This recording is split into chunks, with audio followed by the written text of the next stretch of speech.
YouTube channel Eduadda. This is Anand Kumar.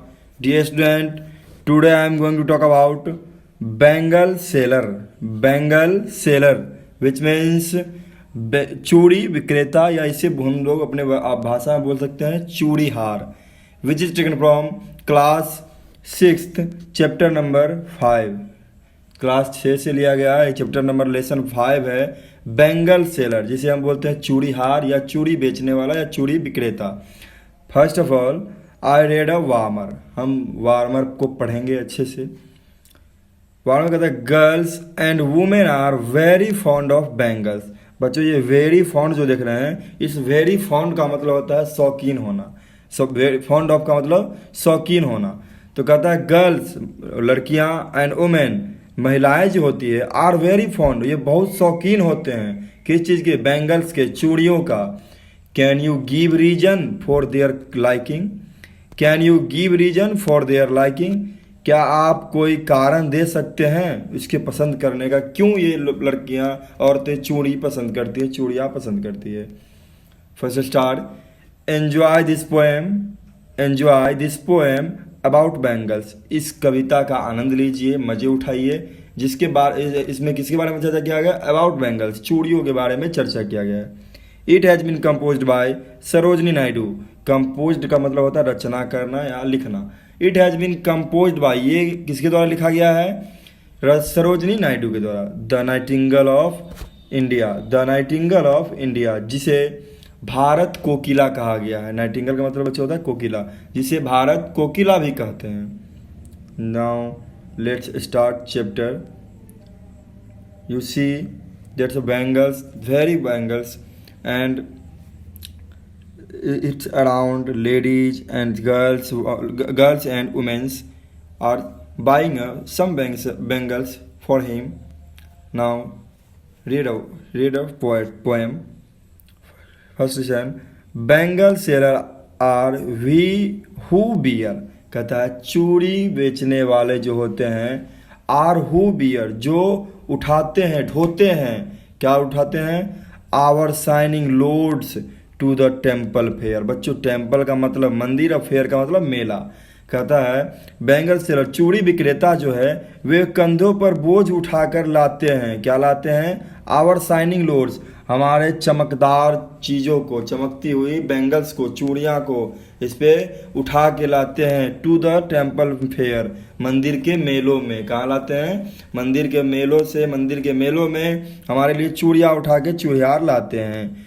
Who will by this delight bright rainbow tinted circle of light. कहता है who will buy. अब चूड़ीहार जो होता है, आप लोग देखते होंगे गांव घर में भी हल्ला करता है, आवाज़ लगाता है अपने फेरी वाले की तरह, मेला में देखते होंगे. Who will by this delight, कौन खरीदेगा यह कोमल, डिलाइट मतलब कोमल, कौन खरीदेगा यह कोमल, ब्राइट चमकीला, रेनबो इंद्रधनुषी, tinted circle of light. Tinted circle मतलब इंद्रधनुषी कलर का जो सर्किल होता है, मतलब चूड़ी जो सर्किल आकार होता है, ये सर्किल ऑफ लाइट, इस चमकती हुई सर्किल के, चमकते हुए लाइट की तरह, रेनबो की तरह चूड़ियाँ कौन खरीदेगा, आवाज़ लगा रहा है, कौन लेगा ये चूड़ियाँ. Lustrous tokens of radiant lives. Lustrous क्या कहते हैं, लस्ट्रस टोकन. लस्ट्रस टोकन मतलब होता है चमकदार प्रतीक. चमकदार, लस्ट्रस का मतलब चमकदार, टोकन मतलब प्रतीक. चमकदार जो प्रतीक है ऑफ रेडियंट लाइफ, ये जीवंत है, ये खुशहाल जीवन के लिए है. ये जो चूड़ियाँ लोग पहनती है लड़कियाँ महिलाएं, ये खुशहाल जीवन के लिए है. आप भी देखते होंगे अपने गांव घर में विधवा महिलाएं चूड़ियाँ नहीं पहनती है. क्यों नहीं पहनती, किसका, उसका जीवन खुशहाल नहीं है, पति डेड कर गए हैं. इसीलिए यहाँ बता रहे हैं कि lustrous tokens of radiant life, ये जो चूड़ियाँ, चमकदार चूड़ियाँ होती है, ये खुशहाली का प्रतीक होती हैं. For happy daughter and happy wives. Happy daughters मतलब खुशहाली, खुशहाल बच्चियों के लिए, लड़की बेटियों के लिए, एंड हैप्पी वाइफ्स खुशहाल पत्नियों के लिए. ये इसमें इसलिए इसमें वोमेन्स भी बोल सकते हैं, लेडीज भी बोल सकते हैं, लेकिन लेखक इसमें डॉटर और वाइफ इसलिए बोले हैं कि इसमें विधवा को नहीं जोड़े हैं, इसमें वोमेन्स में विधवा दिया जाएगी इसलिए नहीं जोड़े हैं. तो हैप्पी डॉटर्स खुशहाल बेटियों के लिए और खुशहाल पत्नियों के लिए हैं ये चूड़ियाँ.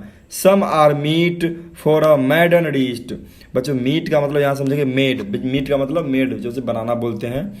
सम आर मीट, कुछ जो चूड़ियाँ हैं वो बनी हैं फॉर अ मैडन, मैडन का मतलब होता है कुमारी कन्या, मैडन का मतलब अविवाहित महिलाएं, अविवाहित लड़की, जिसे कुमारी कन्या मैडन बोलते हैं। Some are meet for a maiden wrist, wrist का मतलब बच्चों कलाई, रिस्ट का मतलब कलाई। कुछ जो चूड़ियां हैं वो कुमारी कन्याओं की कलाइयों के लिए बनी हैं।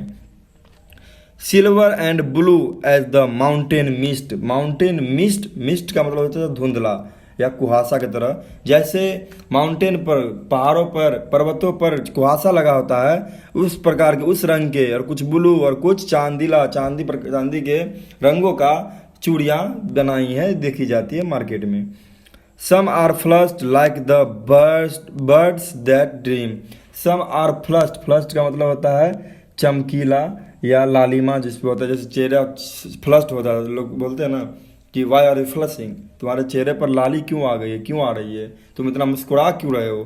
तो कहता है सम आर फ्लस्ड, कुछ जो चूड़ियाँ होती है वो लालिमा होती है चूड़िया पर, like the birds that dream, जो सपना देख करके कलियाँ, बर्ड्स का मतलब कलियाँ, या कलियाँ लड़कियों को कहा गया है, लड़कियां जो सपने देखती है अपने शादी के बाद पहनने के, शादी के बाद खुशहाल जीवन की, उसके तरह खुशहाल शर्मीले टाइप का उस पर लालिमा आ जाती है कुछ चूड़ियों पर। On the tranquil brow of woodland stream, बच्चों वुडलैंड स्ट्रीम, वुडलैंड का मतलब फॉरेस्ट समझेंगे, नदियाँ मतलब जंगल, और स्ट्रीम का मतलब नदियाँ। और कुछ जो है चूड़ियाँ वो ट्रैंक्वल, ट्रैंक्वल का मतलब होता है बच्चों शांत, ट्रैंक्वल का मतलब शांत, और बोरो मतलब नदी का किनारा। और कुछ जो चूड़ियाँ हैं वो ऐसा प्रतीक हो रहा है नदी के किनारों की तरह शांत प्रतीक हो रहा है, जंगल में जो नदी का किनारा होता है वो शांत एकदम, उस तरह शांति का प्रतीक होता है चूड़ियाँ। Some are aglow with the bloom that cleaves to the limpid glory of new born leaves, new born leaves का मतलब होता है बच्चों नए नए जो पत्तियां जन्मते हैं, मजरते हैं, ब्लॉसम्स को बोलते हैं उसको। तो कहता है सम आर एग्लो, कुछ जो चूड़ियाँ होती है वो चमकती है, विद द ब्लूम एकदम भयावह रूप से चमकती है, दैट क्लेव्स टू द लिम्पिड जो दिखती है, लिम्पिड का मतलब बच्चों क्लियर समझेंगे यहाँ पर, जो क्लियर दिखती है, glory of new born leaves, जैसे पेड़ की पत्तियाँ हरी होती है, नया नया में बहुत हरी चमकती दिखती है, एकदम साफ साफ दिखती है, उसी प्रकार कुछ चूड़ियाँ जो है वो एकदम साफ एंड क्लियर दिखती है। It has been written by Sarojini Naidu and which is taken from class 6th chapter number 5 Bengal Sailor. Bengal Sailor, this chapter is end. If you like this video then comment me in comment section which part did you like and what do you like in this video, and please subscribe my channel if you want to any other video and 6 to 12th class in English book, then comment me. I choose this comment and I made this video, जो आप बोले होंगे उस video को हम फिर से बनाएंगे। थैंक यू, जय हिंद, टिल देन बाय।